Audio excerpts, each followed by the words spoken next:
Hi, my name is Todd Mitchell, owner of Cybersecurity for Biz, and today I want to debunk the misconception that cybersecurity is a technical issue. This is simply not true.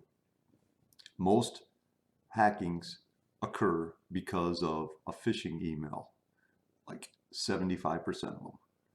And the majority of those are because somebody clicked a button in an email they received or opened an attachment that they shouldn't have and allowed somebody into their computer, into the network, or downloaded some software onto their computer that allowed somebody into the network. This is simply a human behavioral that could be changed. A lot of it has to do with awareness. So when they say cybersecurity is a technical issue, this is incorrect. It's best approached with employee awareness, employee training, clear accepted cybersecurity policies throughout the company, and procedures and the way of implementing current technologies that can help prevent. But like I said, you can spend thousands and thousands of dollars on network security, email security, and none of that matters if your employees are unaware of the dangers that they could be bringing into your system simply by clicking a button someplace. So I want to talk about some of those right now. The biggest one is a phishing. The phishing attempts are basically what that means is you get an email that's a fake. It looks like it came from your bank.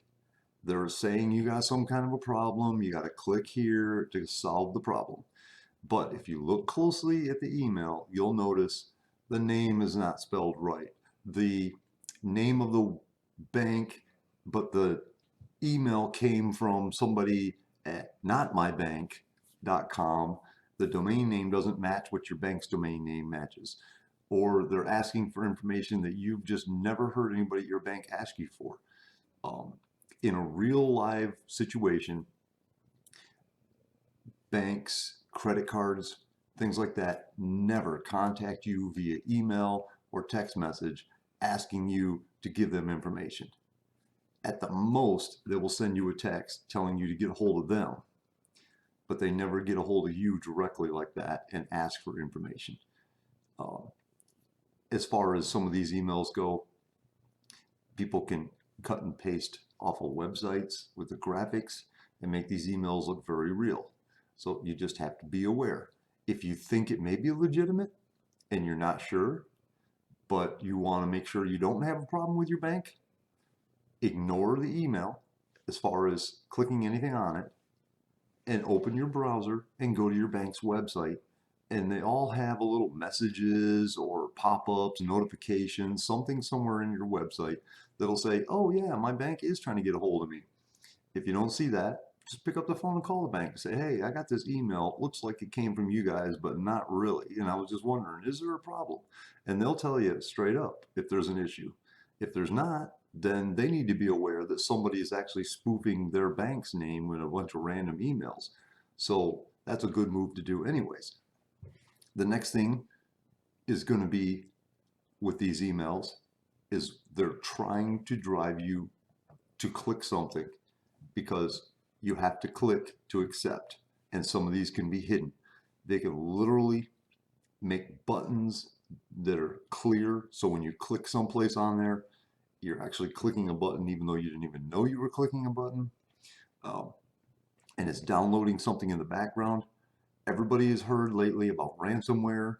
They've taken down meat processing plants. They've taken down oil pipelines across the East Coast. They've taken out natural gas. They've shut off electricity in multiple states for a couple of hours at a time. There's a ton of different things. There's currently a couple of TV stations that are off the air for the last few days because of ransomware attacks. The 98% of the delivery method for these ransomware attacks comes through phishing emails. So again, I wanted to reiterate that this is not just a technical issue. there is a human involved in almost all this. I won't call it human error because sometimes technically it is considered human error because a human did it, but it's not really an error because a lot of times the human involved just didn't even know that they weren't supposed to do that. This is easily correctable with a proper training and a proper awareness campaign. If you're a small business, it's really easy. You've only got a half a dozen employees. You take everybody out to lunch, buy them all a burger or something, and you sit down for an hour and you talk about it and make them aware. And they need to know that they are your frontline defense. As the receptionist sitting at that desk in the corner, the one checking the main email account that comes in off of your website, they need to know not to click buttons on those emails and to report the emails. Mark them as spam. Get a hold of your email provider and say, hey, why am I getting all this junk? Let them deal with it. That's what their job is. As far as for your job, you need to educate every employee on a responsibility of protecting sensitive information within your business. Your information is your most valuable asset. Your business relies on repeat customers and your reputation.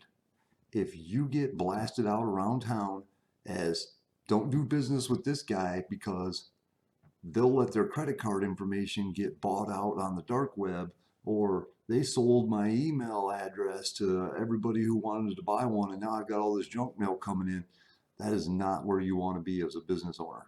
That is not the reputation you want to build. You need to protect your customers' data, and you need to do it by starting with the simple, easy things that you can do as far as human behaviors in the workplace and making everybody aware of what the dangers are and how they can personally help out. And this is great information for people to know about anyways, because most of this information is also the exact same thing they need to do at home on their own personal with their families. You need to watch out for these emails that are just bad actors trying to find a way in. You need to make sure that you're up to date on your software. You need to make sure that you're up to date on your security patches. You need to make sure that your router settings are good. You need to make sure that the default password is not still the same one. When you buy a router off the shelf, it comes with username equals admin, password equals password. If you've never changed that, it's still that way. Anybody anywhere can drive by your house, get on the Wi-Fi, change the username and password to something else, and now you're locked out of your own router and they have control of your system. It's so simple to do some of these things if you just know what you need to do and how to do it. I'm here to help you with that. I'm going to provide a lot of other tips and a lot of other videos that'll walk through all the different things that you need to do. So stay tuned, and if you need better advice, email me, call me. I'm here to help. Thank you.